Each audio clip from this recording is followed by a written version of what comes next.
Apa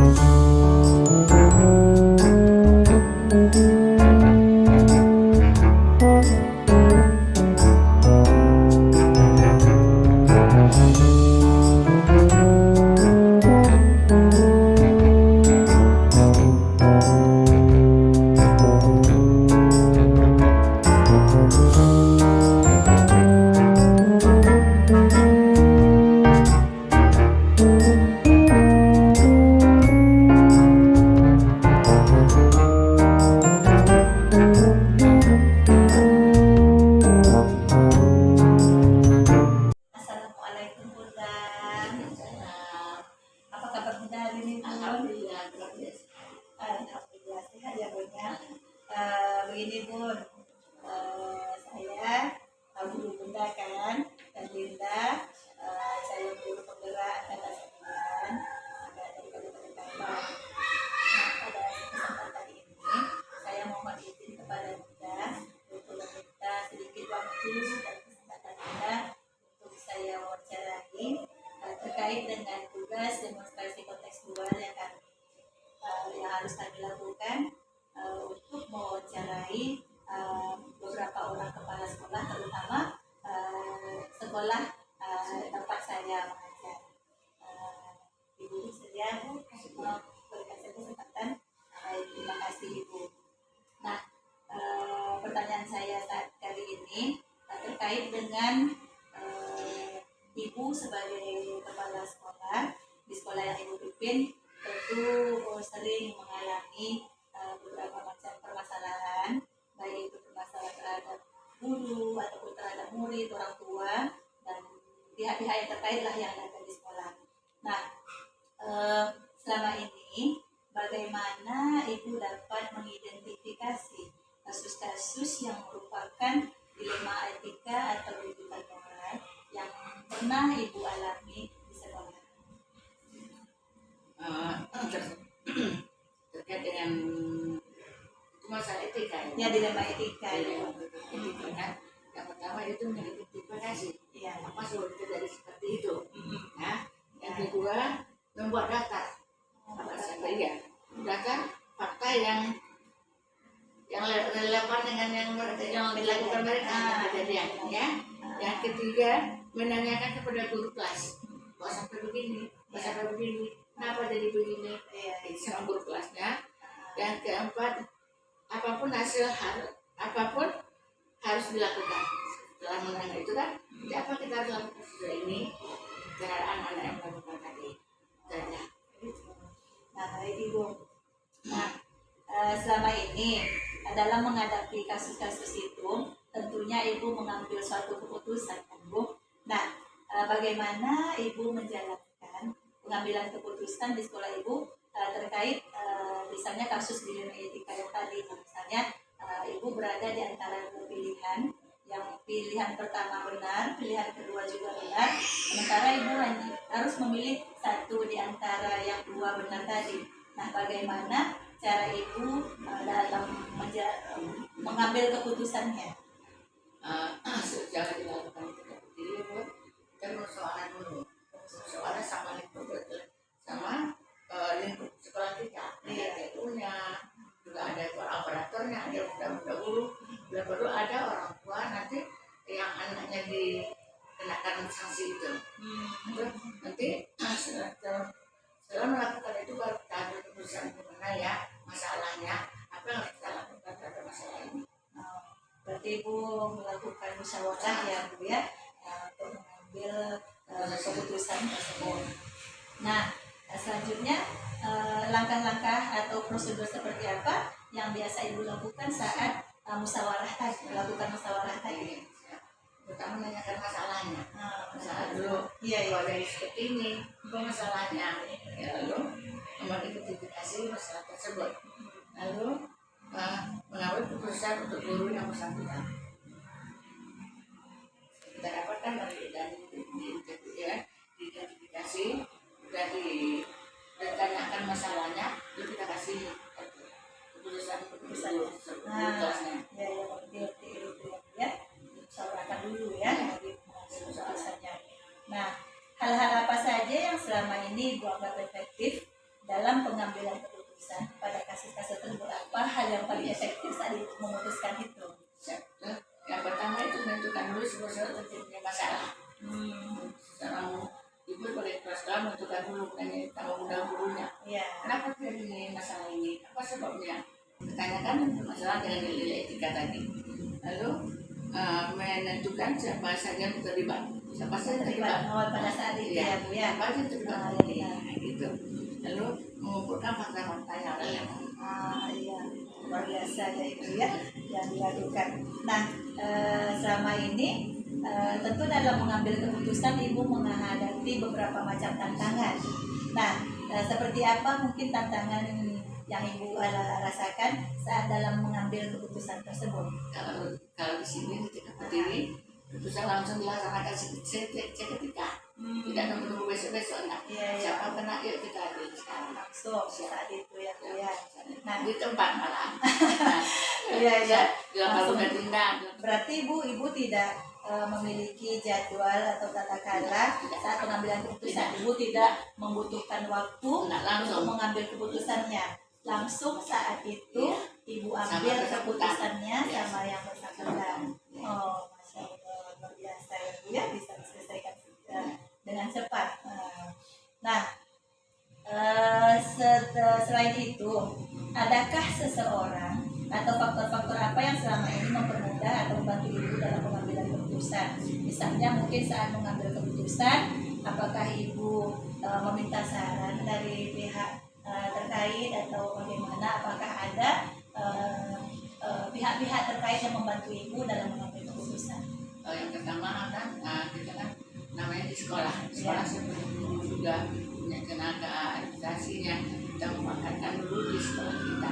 Tapi kita sebagai yayasan wajib membuka yayasan. Yayasan yang terjadi di sekolah kita dan mereka tahu juga. Jadi nanti jangan biasa mendengar dari orang lain, Bu, mana ada anak berantem sini Bu, kan malu kita. Berarti Ibu pihak tempat tentunya saat terjadi permasalahan karena sekolah kita sekolah swasta yang memiliki yayasan, berarti Ibu membicarakan dulu dengan guru juga. Oh, berarti semuanya Ibu libatkan ya Bu ya, yayasan, guru, apapun yang terkait dengan permasalahan tersebut. Masya Allah, luar biasa ya Bu ya. Nah, ini yang terakhir Bu, dari semua hal yang telah Ibu sampaikan, pembelajaran apa yang dapat Ibu petik dari pengalaman Ibu mengambil keputusan terhadap dilema etika tadi? Dalam memberikan dilema etika di sekolah-sekolah yang rendah, yang pertama itu seorang pendidik wajib hukumnya menjalankan kondisi memberi contoh etika yang mereka besar di kita. Contoh seperti yang sudah mudah-mudah pelajari juga, kalau ketemu dengan orang lain salaman, mengucapkan salam. Yang kedua, di dalam kelas harus ada kesepakatan bersama. Kayak di kelas itu ya Bu ya. Benar bersamanya. Sebelum makan anak bunda harus cuci tangan. Sudah makan harus rapikan lagi. Kan itu harus kesepakatan kelas. Benar ya? Yang ketiga, guru wajib mengulang kembali kesepakatan yang mereka buat. Bakal tuh. Diamin aja. Tidak tahu ada anak. Nah, yang terakhir, guru memancing agar anak melaksanakan pesan-pesan tersebut untuk menentukan etika mereka. Ya, terima kasih.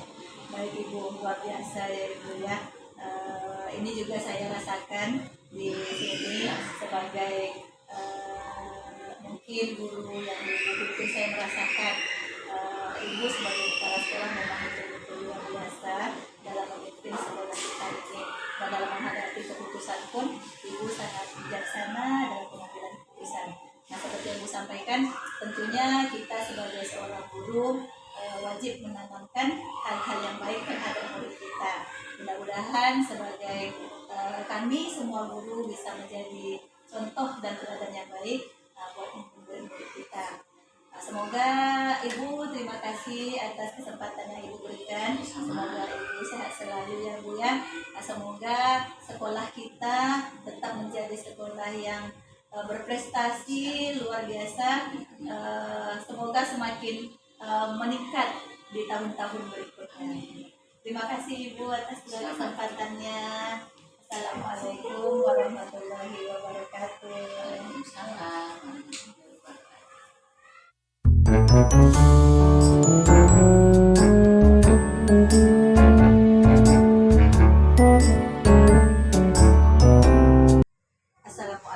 Umi. Waalaikumsalam Bu Nalinda. Apa kabar Umi? Alhamdulillah sehat. Alhamdulillah. Nah Umi izin, saya Erlinda, calon guru penggerak angkatan 9 dari DKP Lingkungan Kota Kabupaten Kampar. Nah saat ini saya ingin minta izin kepada Umi, meminta waktu dan kesempatannya untuk kami mengerjakan tugas demonstrasi kontekstual, yaitu mewawancarai kepala sekolah yang berada di sekitar lingkungan sekolah kami. Nah, apakah Umi bersedia untuk saya wawancarai? Siap. Alhamdulillah, terima kasih Umi. Nah, ini wawancara yang kami lakukan itu terkait dengan Umi sebagai seorang kepala sekolah dalam pengambilan keputusan terhadap kasus mungkin dilema etika atau rujukan moral. Nah, yang ingin saya tanyakan selama ini, bagaimana Umi dapat mengidentifikasi kasus-kasus yang merupakan dilema etika atau rujukan moral yang pernah Umi alami di TK yang Umi pimpin? Baiklah Bu Nalinda. Jadi ketika mengambil keputusan untuk menentukan hasil dari dilema etika tadi, tentu kak saya butuh berdiskusi bersama dengan ibu yayasan. Itu yang pertama dilakukan. Nah, selanjutnya, selama ini bagaimana Umi menjalankan pengambilan keputusan di sekolah Umi, terutama untuk kasus-kasus kemungkinan di mana ada dua kepentingan yang sama-sama benar atau sama-sama mengandung nilai kebajikan. Istilahnya, bagaimana cara Umi dalam mengambil keputusan tersebut? Itu tadi yang pertama, kalau kita mengambil keputusan itu kita harus melihat dulu masalah yang penting. Di antara yang penting itu ada yang paling penting. Ya. Kemudian ada beberapa yang harus kita pertimbangkan juga, perasaan dari guru-guru lain. Kemudian saya di sini kalau mengambil keputusan, pertama saya lakukan tadi seperti tadi, berdiskusi dulu bersama dengan ibu yayasan. Kemudian kami telaah masalah ini apa, masalah ini bagaimana supaya yang satu ini tidak merasa, yang satu ini tidak merasa, yang satu ini tidak merasa dia disanjung, yang satu ini tidak merasa dia direndahkan. Jadi itu yang harus dipertimbangkan. Jadi kedua-dua, karena kalau kita ngambil keputusan tentu ada dua belah pihak yang ada masalah. Jadi yang satu tidak merasa tersanjung, yang satu tidak merasa tertekan. Itu harus yang dipertimbangkan pertama sekali. Ya, baik. Nah, seperti yang Umi sampaikan tadi, di antara dua pihak tadi, yang pertama istilahnya memang keputusan yang Umi ambil nanti tidak merugikan kedua belah pihak ya Umi ya. Nah, baik. Nah, selanjutnya langkah-langkah atau prosedur seperti apa yang biasa Umi lakukan selama ini? Yang pertama tentu kita melihat dulu permasalahannya apa. Permasalahannya yang karena ini sekolah, yang pertama kita keputusan yang harus kita ambil adalah manfaat untuk semua, terutama untuk anak didik.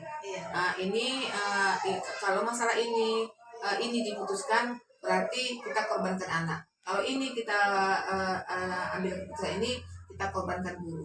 Jadi bagaimana cara supaya sama-sama tidak ada korban. Jadi kedua permasalahan ini harus dilihat dulu untuk kepentingan bersama. Mana masalah ini yang hasilnya bermanfaat untuk banyak orang. Itu yang pertama dilakukan. Jadi baru kita ngambil setelah itu baru kita mengambil keputusan. Nah, ini kalau ini kita lakukan, ini bermanfaat untuk semua. Tapi yang ini jangan merasa tersinggung. Seperti itu kira-kira. Baik, berarti Umi seperti yang disampaikan tadi, Umi memperhatikan manfaatnya untuk semua.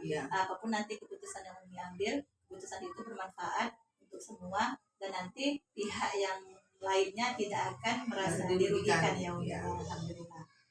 Nah, selama ini Umi, hal-hal apa saja yang merupakan tantangan dalam pengambilan keputusan terhadap kasus yang Umi hadapi itu? Apa tantangannya? Tantangannya jelas tentu tantangan dari guru-guru. karena masalah ini kan timbulnya dari mereka ke mereka. Iya. Jadi tantangan itu tentu ada pro kontra. Pro kontra itu tetap ada. Iya. Jadi bagaimana supaya ketika saya mengambil keputusan bisa memberi pengertian kepada yang kontra tadi.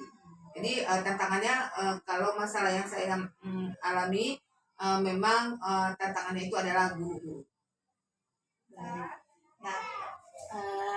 sekarang Umi dalam suatu pengambilan keputusan, apakah Umi memiliki sebuah tata cara atau jadwal tertentu dalam sebuah penyelesaian kasus dilema etika tadi? Apakah Umi langsung menyelesaikan pengambilan keputusannya saat itu, atau Umi memiliki sebuah jadwal dulu untuk memutuskan? Apakah nanti keputusan yang Umi ambil langsung Umi tentukan saat itu, atau Umi membutuhkan waktu untuk mengambil keputusan tersebut? Biasanya kalau saya mengambil keputusan, saya memang harus mempertimbangkan beberapa hal seperti tadi. Jadi saya mengambil keputusan tidak serta-merta ketika saat itu ketika ada masalah langsung diputuskan, tidak. Kemudian tentu saya diskusi dulu dengan orang yang lebih paham tentang masalah yang sedang saya hadapi. Kemudian saya tanyakan juga kepada yang bermasalah, dua pihak bermasalah. Kemudian ketika saya gabungkan informasi dari yang satu, informasi yang satu lagi, kemudian yang mana kira-kira keputusan apa yang kita ambil dari dua orang ini yang sedang bermasalah. Jadi tidak langsung serta-merta. Setelah diskusi, kemudian besoknya tanyakan kepada kedua belah pihak, kemudian berikutnya dengan berbagai pertimbangan akhirnya diambil keputusan akhir. Nah, adakah seseorang atau faktor-faktor yang selama ini mempermudah atau membantu Umi dalam pengambilan keputusan dalam kasus-kasus tersebut? Istilahnya mungkin ada pihak lain yang terkait yang Umi libatkan dalam saat proses pengambilan keputusan tersebut. Iya pasti, karena di sekolah kita ini kan punya yayasan. Jadi setiap yayasan itu juga merupakan orang tua kami. Jadi orang tua itu apalagi beliau berasal dari guru, kemudian pengawas. Jadi beliau memiliki pengalaman yang banyak. Jadi setiap mengambil keputusan saya pasti diskusi dulu dengan dia. Alhamdulillah, luar biasa ya Umi ya. Tanggung jawab kita sebagai seorang pemimpin yang memang luar biasa. Alhamdulillah saya banyak termotivasi dari atas semua jawaban-jawaban Umi. Nah yang terakhir kali nih Umi, dari semua hal yang telah Umi sampaikan, pembelajaran apa yang dapat Umi petik dari pengalaman Umi mengambil keputusan terhadap kasus-kasus tersebut? Yang jelas dengan adanya masalah kita bertambah dewasa. Pertama, yang kedua, ketika kita ada masalah kita akan naik kelas. Jadi ternyata kalau ada masalah kita sebagai pemimpin tidak bisa langsung memvonis seperti itu. Kita harus memikirkan efeknya baik buruk. Jadi yang pelajaran ketika mengambil keputusan itu pelajaran pendewasaan diri yang sangat berarti bagi kami kepala sekolah. Jadi seorang kepala sekolah tidak boleh langsung menjatuhkan hukuman atau sanksi atau apapun namanya ketika masalah itu ada. Masya Allah, luar biasa ya Umi ya. Hal-hal yang Umi lakukan terkait dalam kasus-kasus baik itu dilema etika atau pendidikan moral, seperti yang sudah Umi sampaikan, alhamdulillah banyak mendapatkan pelajaran bagi saya. Mudah-mudahan nanti saya juga bisa mengatasi semua masalah seperti yang Umi lakukan. Baik Umi, terima kasih banyak atas waktu dan kesempatan Umi. Sama-sama. Semoga Umi sehat selalu, Amin. semakin sukses, Amin. dan TK-nya juga semakin jaya. Amin. Saya pamit Umi, terima kasih. Assalamualaikum warahmatullahi wabarakatuh. Waalaikumsalam warahmatullahi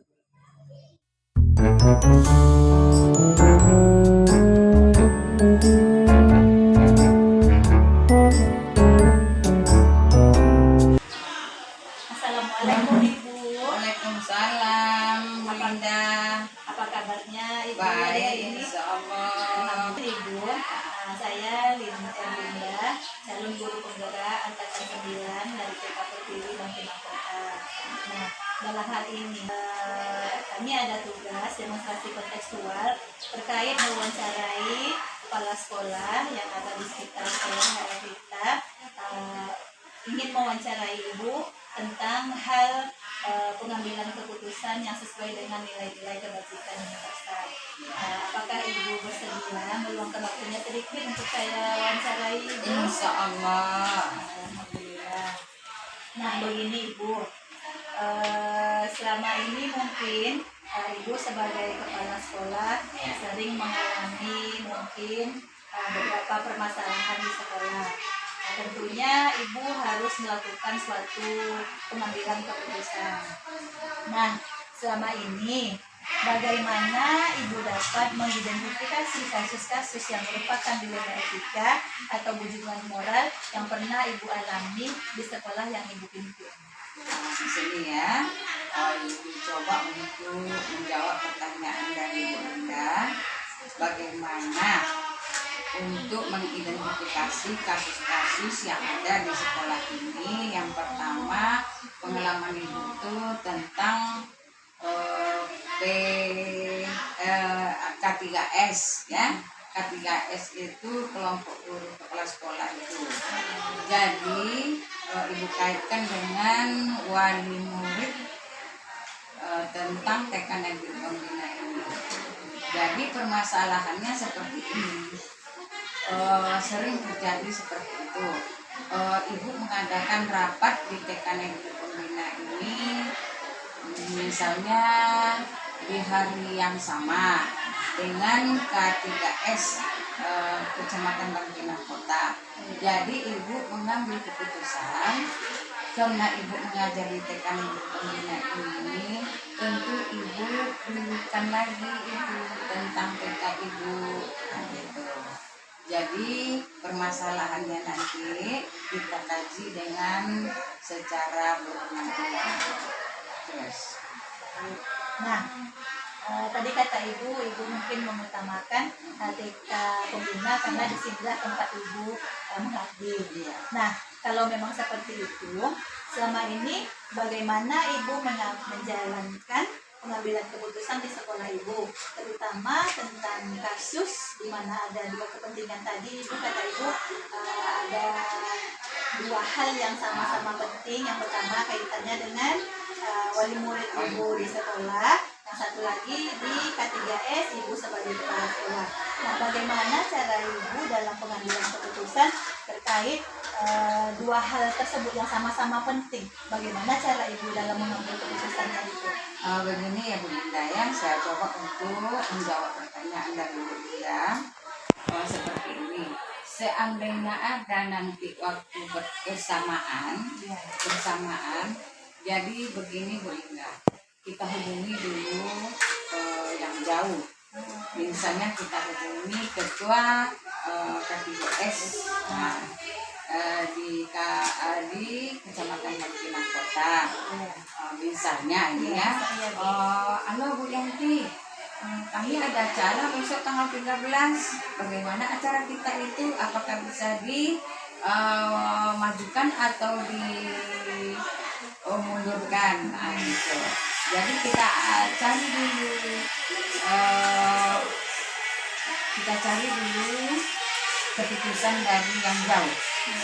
Seandainya nanti bisa kami untuk mengambil keputusan di TK ini, sebab TK ini kita ada diarahkan, jadi ibu-ibu itu bisa kita atur. Seandainya nanti penting sekali K3S Bangkinang Kota, yang berarti di TK Negeri Pembina ini kita pahami. Nah, berarti nanti Ibu mungkin salah satu caranya mungkin Ibu menghubungi ketua K3S-nya ya.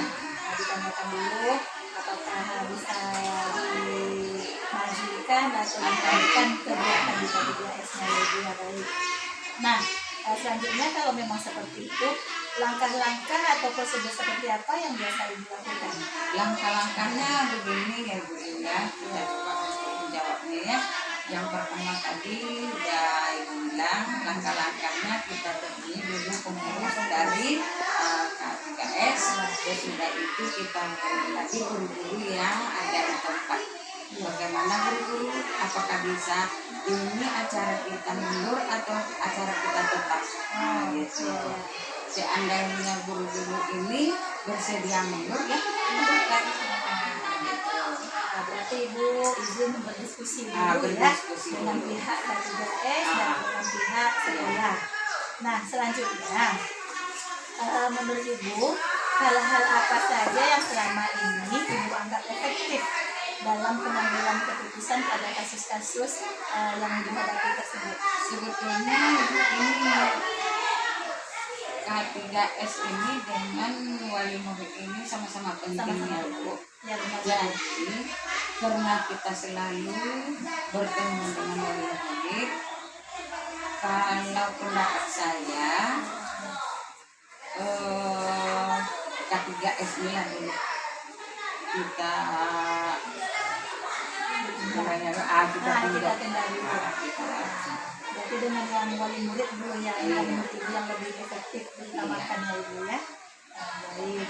Nah, selanjutnya hal-hal apa saja yang selama ini merupakan tantangan dalam pengambilan keputusan pada kasus-kasus dilema tadi, dalam pengambilan keputusan tadi, apakah Ibu ada mengalami beberapa tantangan mungkin Ibu saat mengambil keputusannya itu? Kalau permasalahan itu pasti ada Bu Bunda, tantangan itu pasti ada. Kalau K3S ini tantangannya seperti ini, kebanyakan kepala sekolah itu banyak berkepentingan di sekolahnya.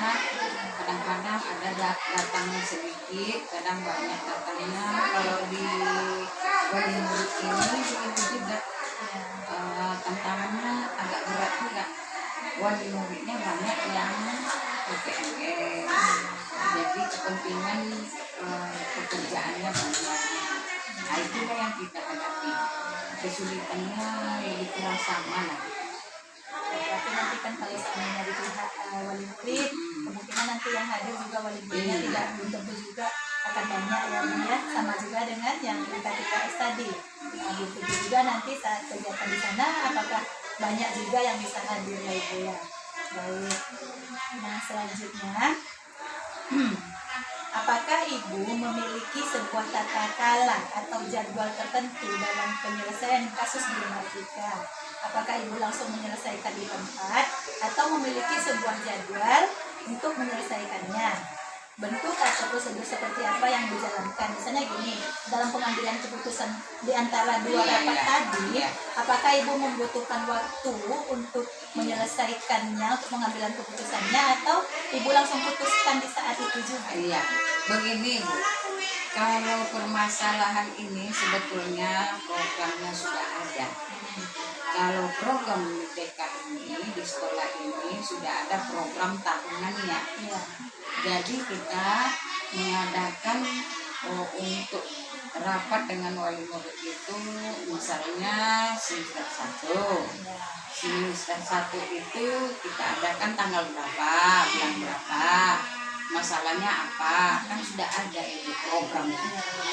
Begitu juga dengan K3S mempunyai program. Jadi kalau pendapat saya ini masalahnya tidak berat kali, soalnya sudah ada programnya masing-masing. Nah, begini Ibu, tadi kan maksudnya begini, misalnya Ibu ada di hari yang sama, misalnya kan Ibu nanti harus rapat dengan wali murid, dan satu sisi Ibu rapat dengan K3S. Nanti kan pastinya Ibu nanti akan memilih salah satu yang misalnya kejadiannya nanti di hari yang sama, rapat dengan wali murid di hari itu, rapat dengan K3S juga di hari itu. Nah, Ibu tentunya kan harus memutuskan salah satu. Nah, saat memutuskan salah satu itu, apakah Ibu langsung saat itu memutuskannya, atau Ibu membutuhkan waktu untuk mengambil keputusan di antara yang dua tadi? Begini Bu, kalau program itu sudah ada masing-masingnya, tapi ada juga lagi yang bentrok. Iya, ada yang bentrok misalnya. Kita hargai dulu yang di sekolah kita. Oh, Gitu. berarti saat itu juga Ibu memutuskan, Ibu lebih mengutamakan yang di sekolah dulu ya Ibu ya.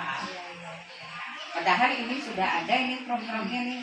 Ya. program tahunan tentang K3S ada, tentang sekolah ada.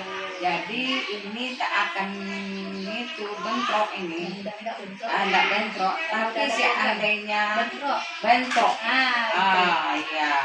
Mungkin ada permasalahan yang lain, bentrok ya kan? Kita dulukan sekolah kita. Jadi ya berarti kita bisa itu juga diputuskan yang Ibu lebih memilih yang di sekolah. Baik. Nah, selanjutnya adakah seseorang atau faktor-faktor yang selama ini mempermudah atau membantu Ibu dalam pengambilan keputusan terhadap kasus tadi, misalnya dalam mengambil keputusan saat itu Ibu apakah ada dibantu oleh seseorang atau mungkin guru-guru atau siapapun itu, apakah Ibu ada dibantu oleh faktor-faktor apapun itu yang mendukung Ibu dalam pengambilan keputusan tersebut? Sebetulnya begini Bun, kalau faktor yang selama ini mempermudah kita adalah pengurus. Nah, pengurus K3S itu harus bijak. Pengurus tentang sekolah kita itu kan ada tuh pengurusnya, ketuanya siapa, ibunya siapa, macam-macam lah. Jadi di situ kita ambil. Ada juga pihak-pihak yang terkait yang membantu Ibu dalam pengambilan keputusan, misalnya di sekolah mungkin Ibu dibantu oleh beberapa orang guru atau pengurus guru yang berkaitan nanti dengan apapun itu program yang akan dijalankan. Sama dengan juga K3S juga seperti itu. Kemudian berarti ada juga faktor pendukungnya berupa pengurus ya. Iya.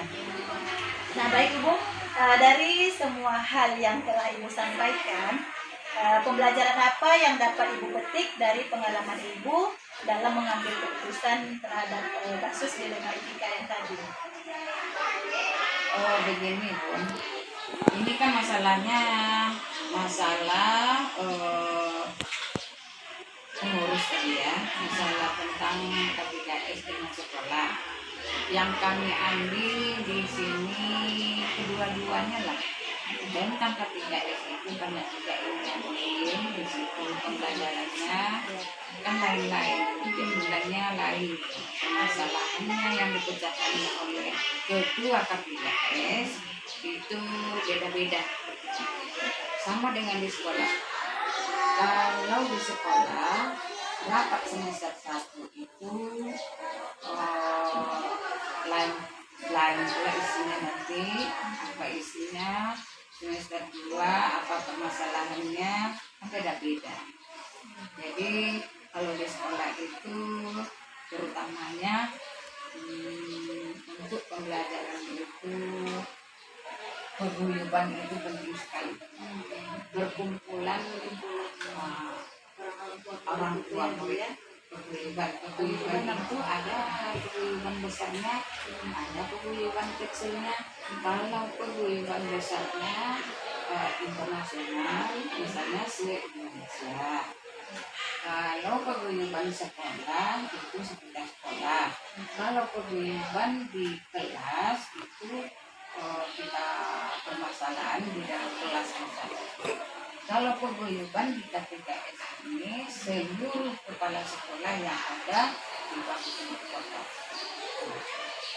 Alhamdulillah, rupanya banyak sekali ya Bu ya pengalaman-pengalaman yang dapat kita ambil dari cara Ibu dalam pengambilan keputusan, baik itu terkait dengan etika atau keputusan moral. Nah, mudah-mudahan Ibu semakin sukses ya di sekolahnya. Mungkin hanya ini yang dapat saya tanyakan ke Ibu. Sebelumnya saya mengucapkan terima kasih banyak Ibu atas kesempatan yang Ibu berikan kepada saya untuk mewawancarai Ibu. Terima kasih Ibu atas waktu dan kesempatannya. Semoga Ibu sehat selalu. Semoga nanti sekolah yang Ibu pimpin semakin maju, semakin berprestasi. Begitu juga Bu Linda, nanti saya ambil Bu Linda dalam bertugas hendaknya bisa sukses. Amin. Terima kasih banyak Ibu. Assalamualaikum warahmatullahi wabarakatuh.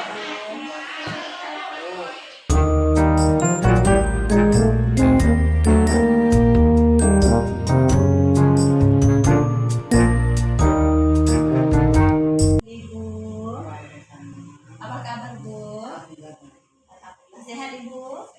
Nah, ini Bu, saya Erlina, calon guru penggerak angkatan 9 dari KPTI Watina Kota Kabupaten Kampar.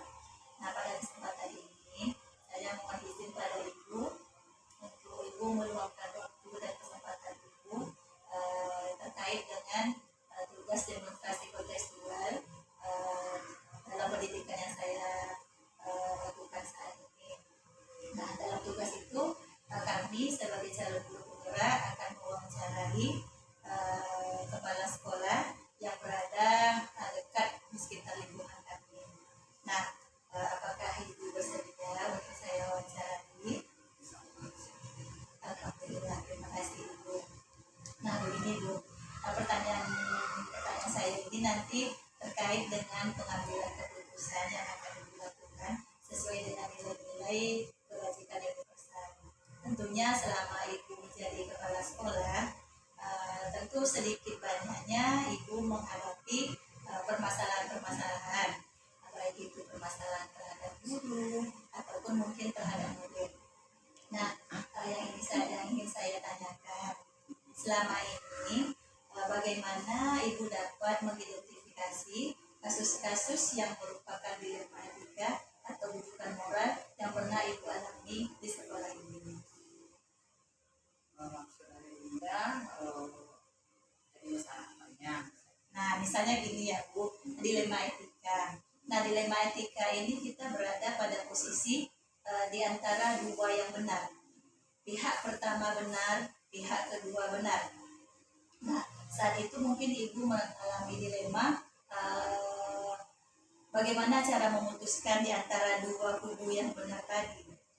Apa yang akan bagaimana cara Ibu mengidentifikasi jika terjadi masalah seperti itu di sekolah Ibu?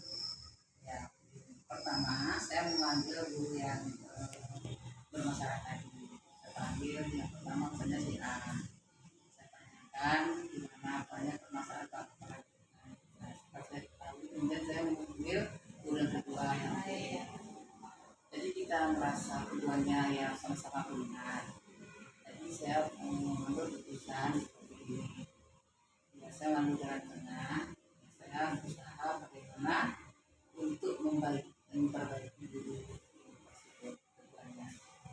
Ya, tidak menyalahkan yang ada ini. Tapi kita ambil jalan tengah untuk memperbaiki yang baik. Baik. Nah, selama ini bagaimana Ibu menjalankan keputusan di sekolah Ibu, terutama untuk kasus-kasus di mana ada dua kepentingan yang sama-sama benar tadi.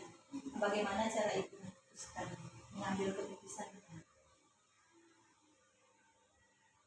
Keputusan kasus yang ada tadi. Iya.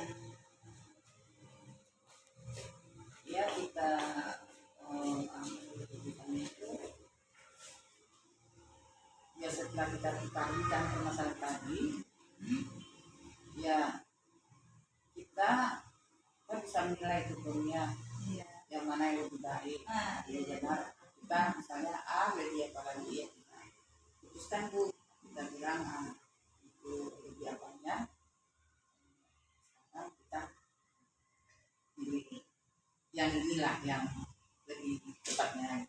Berarti Ibu mungkin mengambil jalan tengahnya tadi. Iya, gitu. Mengatakan di antara yang dua benar tadi, tentu Ibu memilih yang lebih benar lagi, yang terbaik untuk semuanya. Ya, kita juga memikirkan perasaan guru yang berbeda kita, dimana dia tidak itu dengan kita menentukan tadi jangan sampai ke sini, tapi kita bisa membedakan atau menyebutkan yang dimana ini. Nah, langkah-langkah atau prosedur seperti apa yang biasa Ibu lakukan selama ini? Apa langkah-langkah yang Ibu ambil dalam pengambilan keputusan tersebut?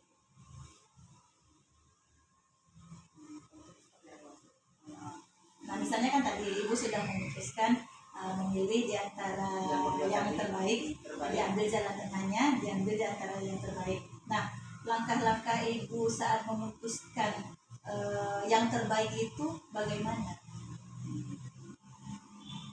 Ya, maksudnya seperti ini ya, kita jelaskan seharusnya kita harus berbuat seperti ini, sifatnya seperti ini. Kita jelaskan kepada kedua guru tadi. Nah, kemudian mana yang benar rasanya, maka kita inilah gitu.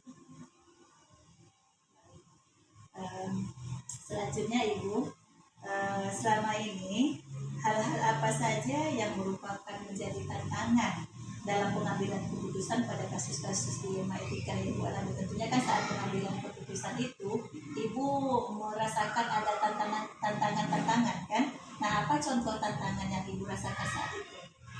Kita harus berani mengambil keputusan pun apapun risikonya. Untuk akan kalau itu benar, ya kita harus takut kan. Ya.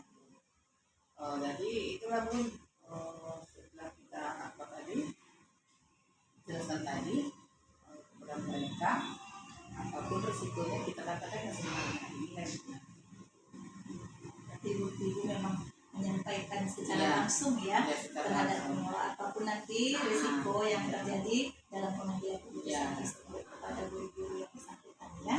Nah, setelah itu Ibu dalam mengambil keputusan tadi, Ibu apakah mengambil keputusannya membutuhkan waktu untuk mengambil keputusannya, atau saat itu juga keputusan tersebut Ibu ambil? Kalau menurut saya, saat itu juga Saat itu juga. tadi juga setelah kita terangkan ini, kemudian keputusan saat itu juga Pada saat itu juga ya.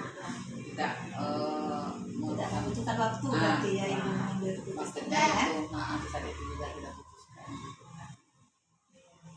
Nah, untuk selanjutnya dalam mengambil keputusan itu, apakah Ibu ada dibantu oleh pihak-pihak terkait atau seseorang yang membantu Ibu saat dalam mengambil keputusan?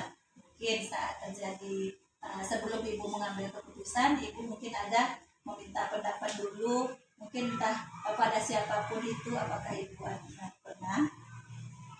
Selama ini ya Bu, kalau memang ada masalah gitu kan, kita juga ada bilang sama Bu, kalau ada masalah gitu kan, kalau bisa dia memutuskan berdua itu lebih baik gitu kan. Tapi kalau memang nggak bisa, memang harus ikut kepala sekolah, sekolah akan menyelesaikan masalah itu. Jadi dalam menyelesaikan masalah itu cukup dengan kita ke sekolah aja, tidak melibatkan orang lain. Oh, tidak berarti ini istilahnya Ibu serahkan dulu kepada dua pihak yang sedang saling terkait yang bermasalah. Nah, kalau seandainya mereka tidak bisa menyelesaikan, berarti baru Ibu yang ikut nanti dalam menyelesaikan masalah dan mengambil keputusan. Berarti Ibu tidak ada meminta-minta pendapat pada pihak-pihak manapun ya Ibu ya. Karena itu jalan sekolah. Iya benar sekali ya Ibu ya. Nah, baik Ibu. Nah, ini pertanyaan saya yang terakhir. Dari semua hal yang telah Ibu sampaikan, pembelajaran apa yang dapat Ibu petik dari pengalaman Ibu mengambil keputusan tentang permasalahan di sekolah Ibu tadi? Apa pengalaman yang bisa pembelajaran yang bisa Ibu ambil? Kalau bisa saya ambil, ini pun seandainya ada permasalahan di satu sekolah, jadi saya selalu bilang gitu kan, kalau memang ada masalah, ayo kita pecahkan sama-sama. Bukan kalau bisa, Bu, ada yang menyelesaikan lebih baik. Kalau tidak bisa, saya selalu pesankan, ya tolong yang kasih tahu ke sekolah. Jadi yang saya keinginan di situ, tidak ada masalah yang tidak bisa kita selesaikan. Saya selalu sampaikan, kalau kita sama-sama mau apa itu maksudnya, mau untuk sama Bekerja sama ya Ibu yang menyelesaikannya. ya. Insya Allah luar biasa ya Ibu ya, di sebagai kepala sekolah rupanya banyak sekali ya Bu ya yang kita hadapi terkait permasalahan-permasalahan. Alhamdulillah Ibu bisa mengatasi permasalahan tersebut dengan baik dan mungkin yang tidak akan merugikan pihak manapun. Insya Allah pun tidak ada masalah yang terjadi yang tidak bisa diselesaikan. Iya, bermasalah. Masya Allah Ibu, terima kasih ya Ibu ya atas waktu dan kesempatan Ibu memberikan atas wawancara kita saat ini. Mudah-mudahan apa-apa yang Ibu sampaikan ada banyak pembelajaran nanti yang bisa saya ambil, mungkin yang nanti suatu saat bisa saya jadikan pembelajaran dalam posisi saya juga sebagai seorang guru. Terima kasih Ibu atas waktu dan kesempatannya Ibu. Semoga Ibu sehat selalu, sekolahnya sukses, semakin jaya. Terima kasih Ibu, saya pamit. Assalamualaikum warahmatullahi wabarakatuh. Waalaikumsalam.